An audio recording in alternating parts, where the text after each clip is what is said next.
نالی فیکٹری کے معزز ساتھیوں، السلام علیکم۔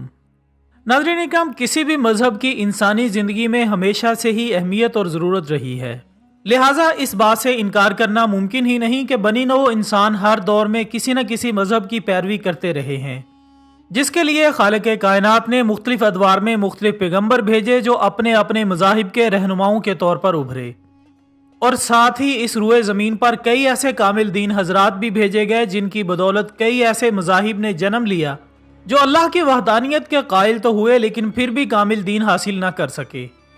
انہی میں سے ایک سکھ مذہب سے وابستہ لوگ ہیں جنہوں نے اپنے مذہب کے عظیم موجد بابا گرو نانک کی تعلیمات کو پس پش ڈالتے ہوئے اپنے مذہب کو سیدھے راستے سے بھٹکا لیا، جبکہ بابا گرو نانک، جنہیں زمانے کا عظیم ترین مذہبی موجد قرار دیا جاتا ہے، جو بلا امتیاز مذہب، رنگ و نسل اور ہر کسی کے لیے پیار کا پیغام لے کر آئے، جبکہ ہر مذہب کے لوگ انہیں بے انتہا محبت کرتے تھے۔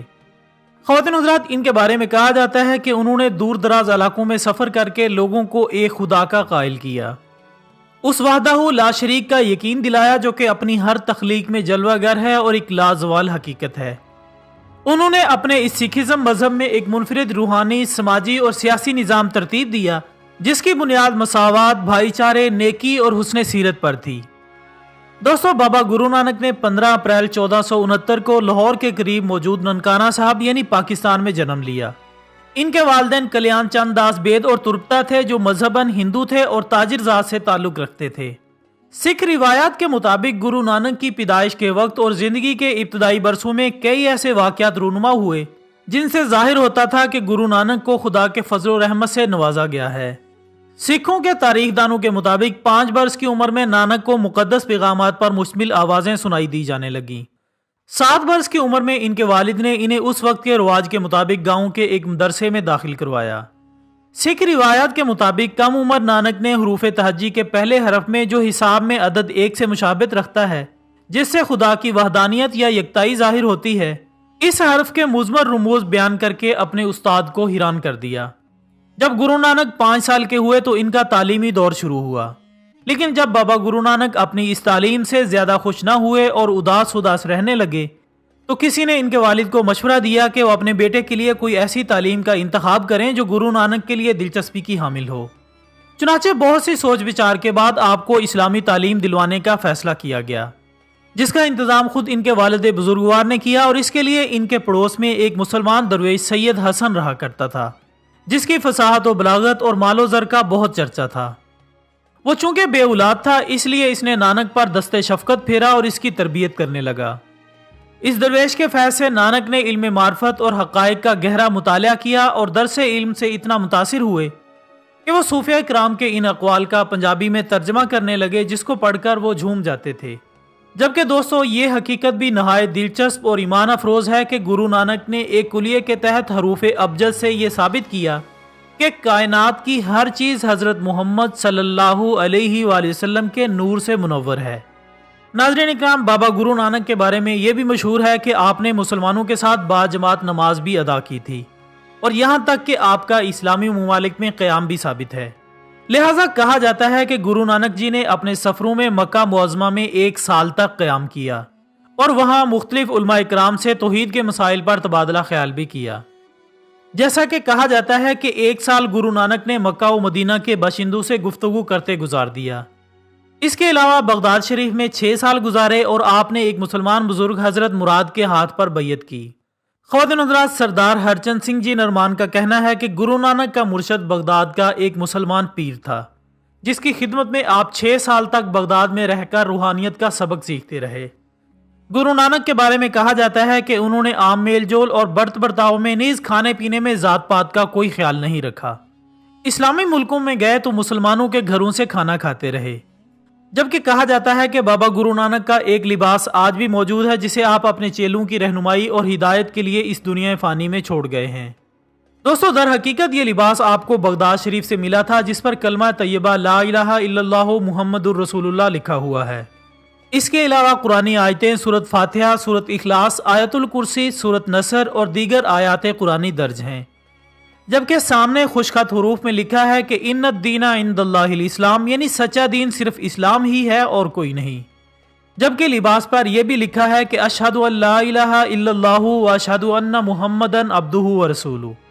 ناظرین گرامی، کہا جاتا ہے کہ بابا گرو نانک رسول پاک صلی اللہ علیہ وآلہ وسلم کے عاشق زار تھے۔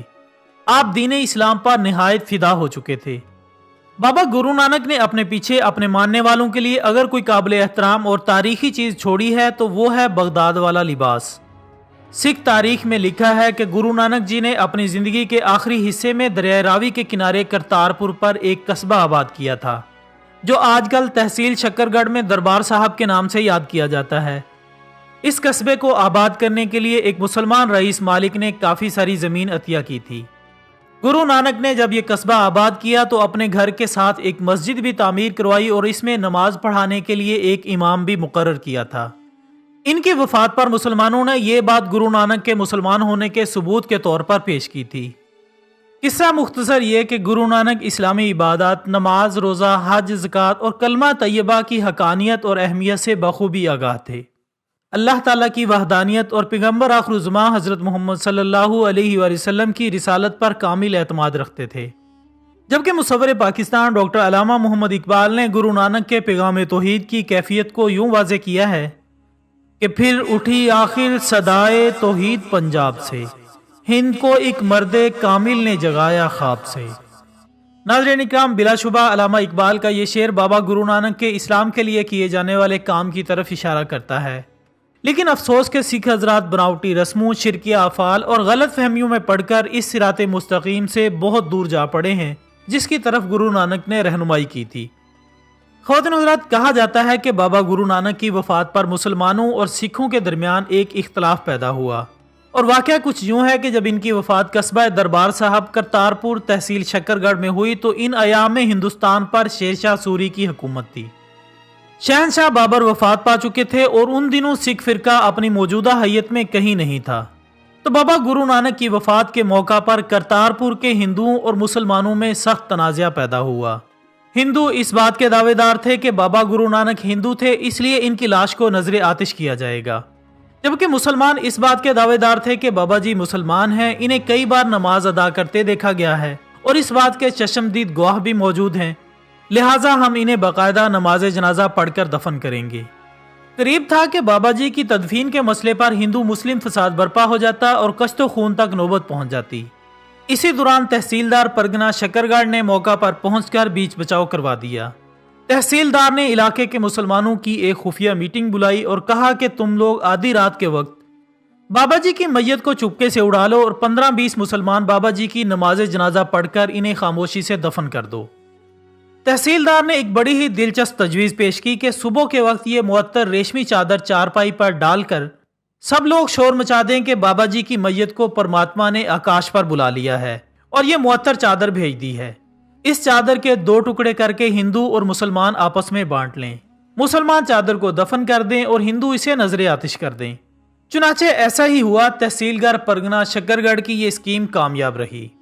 ہندوؤں کو علم نہ ہو سکا کہ بابا گرو نانک دفنا دیے گئے ہیں، اور اب تک ان کا یہی عقیدہ ہے کہ بابا جی کو آکاش پر بلا لیا گیا تھا، لہٰذا نہ تو انہیں نذر آتش کیا جا سکا اور نہ ہی دفنایا جا سکا۔ لیکن دوستو، اس کے پیچھے دراصل کیا حقیقت تھی؟ بلا شبہ اللہ تعالیٰ کی ذات ہی اس معاملے سے بخوبی واقف ہے۔ آخر میں دعا ہے کہ اللہ عز و جل بابا جی کے درجات ان کے اعمال کے سبب بلند فرمائے، آمین ثم آمین۔ بابا گرو نانک کی تعلیمات اور ان سے متعلق آپ کیا معلومات رکھتے ہیں، ہمارے ساتھ کومنٹس کی صورت میں ضرور شیئر کیجیے گا۔ ہماری اگلی ویڈیو آنے تک اپنا دوستوں، رشتہ داروں اور گردنواہ کے تمام لوگوں کا بہت خیال رکھیے گا۔ اللہ حافظ۔